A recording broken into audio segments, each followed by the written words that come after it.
Welcome to Amazing Business Radio with best-selling author and customer service and business expert, Shep Hyken. Shep will talk with some of the smartest thinkers in business to help make you more successful in your professional and personal life. This is Amazing Business Radio with Shep Hyken. Hello, everybody. It's Shep Hyken here. We're back with another episode of Amazing Business Radio. This week, we have Tony Sternberg from ProsperStack. And Tony's company specializes in the subscription model. And specifically, we're going to be talking to him about how to offboard. What happens when a customer decides to leave doing business with you? And by the way, you do not have to be in the subscription world to appreciate the insights he's about to share. Everyone needs to do some of what Tony is talking about when it comes to your customers leaving you. A few quick announcements before we dive into the interview. And if you've heard this show before, you know what's happening now. If you've got an amazing story you'd like to share or a question that you have, please reach out to me to any of the social media channels. I'm pretty much everywhere. And if it is a question, make sure you use the hashtag Ask Shep. I'll either answer it there, I will answer it on this show, I'll answer it in my newsletter, or I might answer it on my TV show, which is Be Amazing or Go Home. And that can be found on Amazon Prime, Apple TV, Roku, C-Suite TV, and even on YouTube. Just go to www.beamazing.tv. It's time to get into our interview. Tony, welcome to the show. Yep, thanks for having me, Shep. So ProsperStack is a interesting company. You know, we're going to talk about the subscription model, as I alluded to, and I think the subscription model is one of the most powerful, good experiences a customer can have because they just pay a monthly fee, a quarterly fee, or whatever, and things just happen the way they're supposed to happen. But when the customer isn't happy or decides they don't want to subscribe anymore, they leave. And what your company does is it helps the company understand why the customer is leaving. Just like companies like to onboard, you like to offboard properly, and gives the company the opportunity to figure out, well, if something went wrong, is this something that happens again and again? What can we do to fix it, mitigate it, make it better for future customers? I think I'm on the right track with this one. Yes? Yeah, I think you're on the right track. I mean, I think a lot of companies put a lot of stock into onboarding customers, and the tail end of the life cycle, the offboarding experience tends to get ignored. So we're here to help change that and help show that it's actually a point where you can even retain customers and give them a great experience. I love that. So that, by the way, is another piece of it all. And I think we're going to get into that, is that as a customer is properly offboarded, that doesn't mean they're definitely leaving. Mm-hmm. In their mind, they may be, okay? But if you do it right, you might be able to get them to come back. Exactly. So let's talk about, I know in the subscription world, customer experience needs to be top notch, but typically in the subscription world, there's no interaction between the customer and humans in that company. So how can customer experience be top notch in a company that is typically subscription based? You go online, it's a digital experience. Help me here.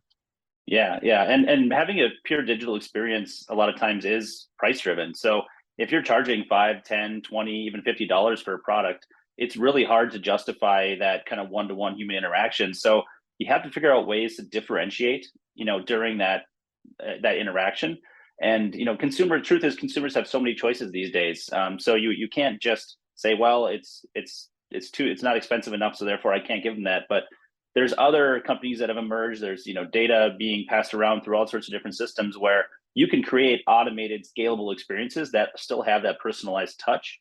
And that's really what you need to do to differentiate these days between, yourself and the 10 other people that are doing something similar to what you're doing. So I think that the line we need to look at is today we're in a digital world. And what you just said is there's plenty of automated opportunities to still make a customer feel like they're being personally taken care of. I know I paraphrase that a bit, but I think that's a tweetable line right there. Yeah. Yeah, no, I think that's definitely, it's a good way to sum it. You probably said it better than I could. Well, I don't know, but we're going to attribute it to you. How's that?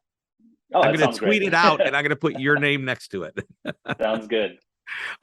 So tell me, what companies are doing it right, in your opinion? Wow, yeah, there's a lot of interest out there. Some that stick out. I mean, even at a really large scale, I think of the interactions that I've had with Amazon. Right, you don't ever talk to someone at Amazon. You don't ever really get a live person on the phone. But the experiences when you actually do try to reach out and have an issue, or try to cancel something that you've ordered, is it's an automated system, but it's top notch in the experience you get, and it's very personalized to what you're doing. So I think that's, just kind of shows like they've become the retail giant they are because of the service that they provided. And they're a subscription company as well. Yeah, with Prime, a lot of the people that do business with them aren't subscribers, aren't members of their program, but it's a subscription model. And that, by the way, is real important to the sustainability of that company and their ability to keep shipping prices down, if not even free, although you do pay for the privilege of getting free shipping. So it's really not totally free. Right.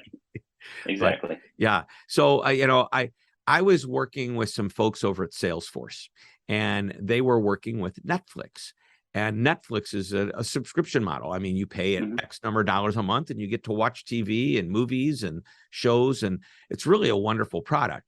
And they have figured out to the minute what happens when the customer gets to a point where they aren't watching enough and they decide they're going to churn out or they're going to leave the subscription, drop it. How many companies have gone to that level to understand the warning signs to a customer potentially leaving?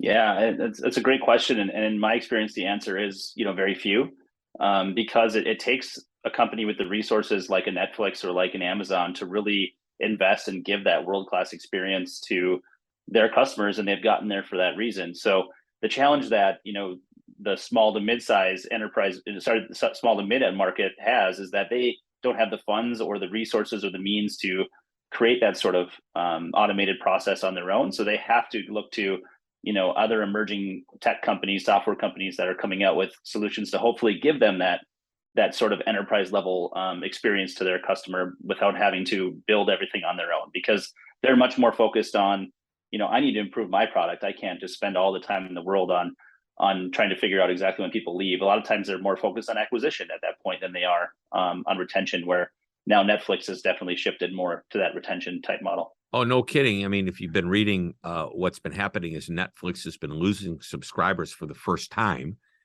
where now it's more important than ever. And by the way, their automated process looks at it this way. I don't know what the numbers are exactly, but let's say that we know that if somebody watches at least 2 hours of programming on Netflix a month, they're likely to subscribe. However, at an hour and 59 minutes, the likelihood that they'll churn out, that they'll want to drop the subscription, increases substantially, and it goes from there. So they look for those warning signs, and then they start hitting the customer, the subscriber, with what appears to be personalized messages, which, by the way, is one of the things that Netflix does. They watch what you watch, and then they make recommendations. And so they start to hit you with recommendations via email, not just when you log on to the Netflix platform.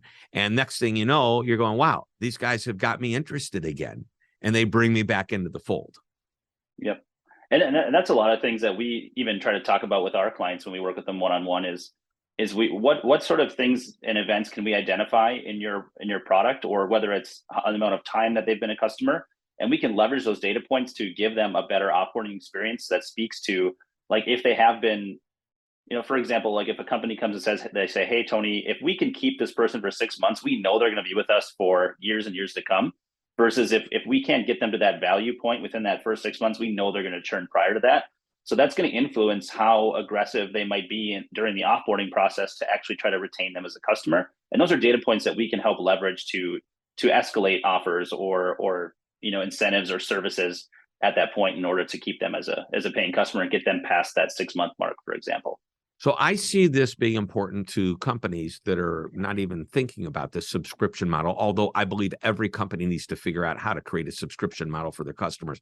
Another story, another time. Maybe we have time at the end of this show to talk about that. But the way you're talking about how you offboard them, how you let them go, how that walking out the door, what can we do to stop them? When we come back after a break in just a moment or two, I want to talk specifically about proper offboarding. We do everything we can to onboard them and get them to love us on the front end. What do we do on offboarding? But I want to talk about an incident that happened probably 5 years ago that I'll bet you remember, and many of our listeners will remember it as well. And if you don't, the short version is somebody called their cable or internet provider to disconnect, churn out, if you will. They weren't interested anymore.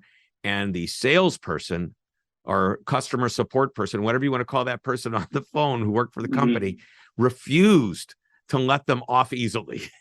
They kept saying, well, why do you want to drop? Doesn't matter. I just want to drop. Well, you need to tell me or I can't drop you. What do you mean you can't drop me? I don't want to pay you. And this goes on and on to the point where, and I'm not going to mention the company. If you know it, you know it, but let's not mention it because I actually like the company and I like the way they figured out how to handle it. But anyway, this customer recorded the conversation, eventually turned on the recorder and started playing it, and it went viral. I remember getting a call from an agency saying, where are you right now? I was taking the day off. I was sitting with my friends, business people. We're talking business around a pool. I put on a t-shirt and a sport jacket. I went inside, turned on my computer, and I went on NBC and Fox News that night in order to comment about what was going on. So I would love your take about would you call that? Do you know which incident I'm talking about, by the way? I don't know if I remember the specific company, but I remember that call going viral and listening to it, I believe. Yes. This customer was on the next day. They were on the Today Show, the morning show for the next week or two. And it was a debacle. And so you've got to do it right. And you got to make it easy. And do you ever want a customer to walk out of your business, leaving you thinking, man, that last experience was the worst? Yeah. And I would say absolutely not. And this is kind of a topic that I've written about and talked about a little bit elsewhere as well. But when I look at that, I think of like the peak end rule concept. Yes. Where your customers, are really judging you not at the peak of when they actually liked you and they were a happy customer, all the good things that happened prior to that sort of breakup, right? They're remembering that breakup in a much higher degree and leaving that longer lasting imprint in their minds. So if you're leaving that bad taste in your mouth, that's not only just impacting that customer, it's going to impact what that customer says to their friends and their network. And it's just doing damage, compounding amounts of damage by having that sort of experience. And interestingly enough, in the last year or so, really about a year ago, there's a lot of industries the FTC is actually cracking down on those sort of, they call them like deceitful practices, where, they make it nice and easy to sign up, nice and easy to get going and be a happy customer. But when it comes to cancellation, you're forced to go down to all sorts of different crazy rabbit holes, call in this number, call in that number. But the general rule and the guidance going forward is that if you are able to sign up online, you need to be able to cancel in a manner which is just as easy as what you signed up on. And I think that's a good change. I think that's the thing that industries are taking note of. And a lot of industries that traditionally were call center based are having to now adapt and change that if they want to start acquiring customers in automated online pathways.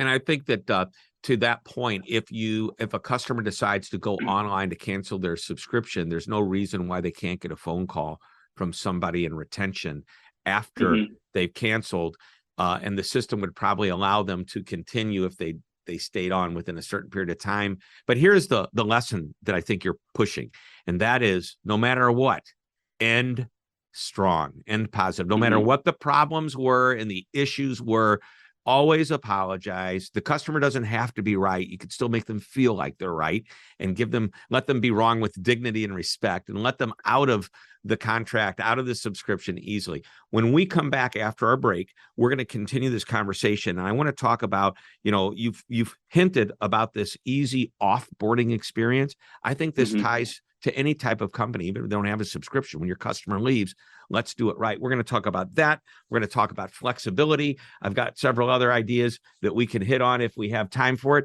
So ladies and gentlemen, boys and girls, we are talking with Tony Sternberg, the CEO of ProsperStack.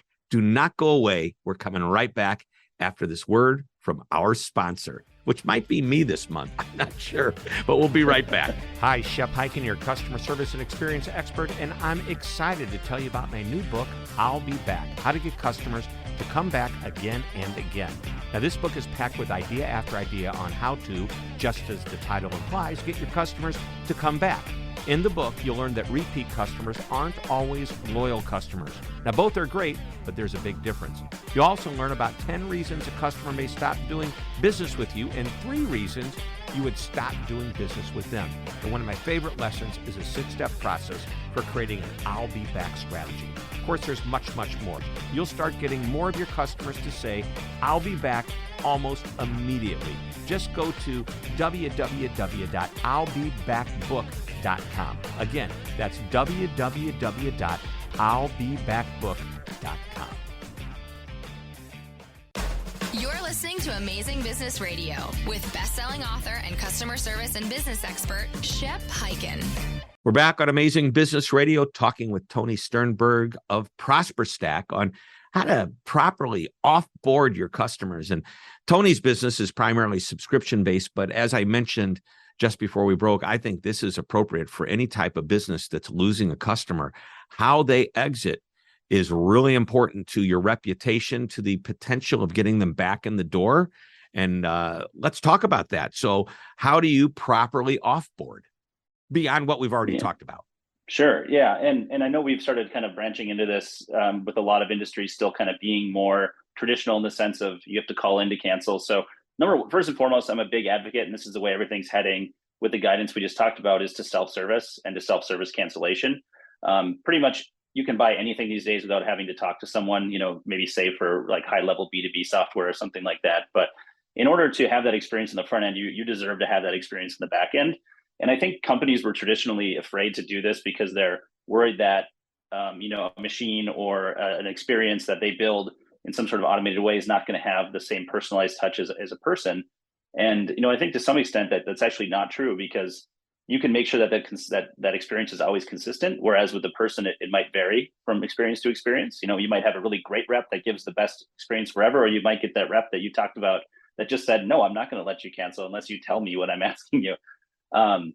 And what I've found too is that consumers are more than happy to provide feedback. And in fact, you're probably going to get more honest feedback when they don't have to have someone on the other end that they're talking to. So number one, for good offboarding, I'm a big proponent of like any sort of self-service. And then once you get in there, there's kind of a sweet spot of like how intrusive you want to be in that cancellation process but balancing out how much data you're trying to get as well. So, in our recommendation where we say 3 to 5 steps, something like that in there to really offboard somebody, and make sure you're asking key questions. What's the main reason why someone's leaving? Ask for open-ended feedback to help you improve your product or service down the line. And then if there's an opportunity that says, hey, this customer's been around this long, or they're leaving because of this reason, and I can give them some sort of incentive and an alternative to stay, put that forward in a non-aggressive way that just lets them make the choice. So you're always having the power back in the consumer's hands and the buyer's hands, and let them make the best decision that's right for them. Because sometimes it might just be that, hey, I'm in like a tough spot temporarily here. I like your product or service, and I'd like to come back, but maybe you just let them use it for free for a couple months to help them get through that kind of tough point or whatever it might be. You're going to have a customer for life at that point, because they felt like you were loyal to them, right? I've got to tell you, you made me think of something. I don't know why. This drives me crazy, and it especially happens in the subscription world. And when I say subscription, even internet and cable providers, that's a subscription. It's a monthly fee. Yep. Your electric bill is a monthly fee. I can't stand whether it doesn't matter. You can use any company, and the kind of companies I'm talking about. Your mobile phone companies, your internet providers, anything. Your streaming music companies that charge you. And then they give you this great incentive to join, low price, and you stay in for a while. And then you decide you don't want it anymore. And the first thing they do is they drop you back to your original price. So I've learned to play the game that at the end of an annual subscription, when the price goes up, to call them and tell them I'm leaving, simply because I know that they won't let me leave. They will give me the original price that I had. Mm-hmm. I kind of feel it's a little bit of a bait and switch. There's 2 reasons why I feel that way. Number one is like, okay, I get it, promotional offer. But what are you doing for the customers that have been with you for years? Are you giving them any incentive to are they feeling the love that you're giving somebody who's never done business with you before? That's part of what my frustration is. Yeah, and sometimes even just myself as a consumer to an internet company, like I see new promotions all the time, and I don't mind if it's like a 3-month or a 6-month introductory rate. I kind of think back, like, okay, I probably had that too. But now I see a lot of like lifetime deals being advertised where they're advertising new customers that come in. I've been there for years and years, and they're undercutting me and saying it's a locked in price for life. But when I call up and ask for that, they're not giving it to me. And I think the internet's in a unique situation because there's usually not a ton of competition depending on where you live. You're lucky But if there's I two tell you or what, three. yeah, right. If there's a couple options and, maybe the other one's just not as good either, but so you're kind of stuck, but it doesn't, leave that, that good feeling, in that interaction with them when they're willing to, give someone a better deal than you when you're a perfectly loyal and good customer that really they never have a problem with, right? Right. And there's a big difference between having to leave for whatever reason and wanting to leave because you're unhappy, and our companies need to figure that out. So that kind of ties into the idea of being flexible. And by the way, I don't know how you feel about this, but the squeaky wheel gets the oil, I don't think is a good strategy. If the only people that are getting that lower price after they've been with you for a while are the ones that complain, you should take care of all customers. Now, all customers are not equal, but all customers should be treated with equality. Yeah. Yeah, no. And to your point, I think some business models are built around the whole idea of let's get people in at low price. We know that a certain amount of people won't complain and they won't even notice that their bill goes up. But then if they call in, we'll get them back down to, that lower level again, because they're just kind of relying on people forgetting about stuff in order to make money. And I think, those are more of the traditional industries sometimes that we talk about with like, internet providers and such. But I think overall subscription markets as a whole, aren't reflective of that. I think there's just exceptions to people's needs change, their wants change, their ability to pay certain amounts change, and offering them alternatives and a great experience, when that does happen is something that should be welcomed by every kind of business model, in my opinion. Yeah. Now, I don't know if you have this information or not, but I wonder if you have any insight into subscription fatigue, where all of a sudden somebody looks at their credit card bill and realizes, oh my gosh, look at how many monthly subscriptions I have. Any insight or thoughts or data on that? Yeah, I don't have any specific data points, but I can tell you that I have noticed that myself, and I see that with products emerging out there. And I think there's probably like, a lot of people, maybe on a New Year's resolution type thing say, all right, we're going to get my finances in order. And I'm just going to start looking at all my subscriptions I have, because people get lost in, how many box companies they're subscribing to, or gym memberships they have, or Netflix subscriptions and things like that. So then there's actually dedicated software out there now. And I see it advertised all the time. So something that I've seen is like Truebill, where you can it'll actually connect to all your finances and spit out a list of all the subscriptions that you're spending money on right now to help you identify ways to reduce that.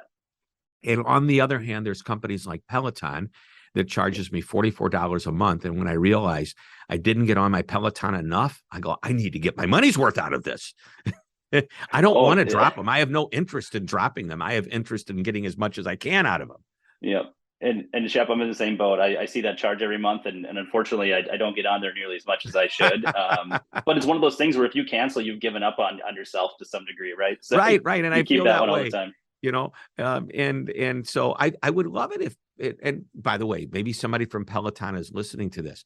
It would be really cool if they noticed that I disappeared for 4 or 6 weeks. And by the way, this is so important I wrote this book, I'll Be Back, How to Get Customers to Come Back Again and Again. Mm-hmm. And I wrote that the most important measurement is behavior. And if there is a way to track whether your customer is using your product or not, similar to the way Netflix, we talked about this earlier, knows almost to the minute, if they don't get past that they risk losing that customer.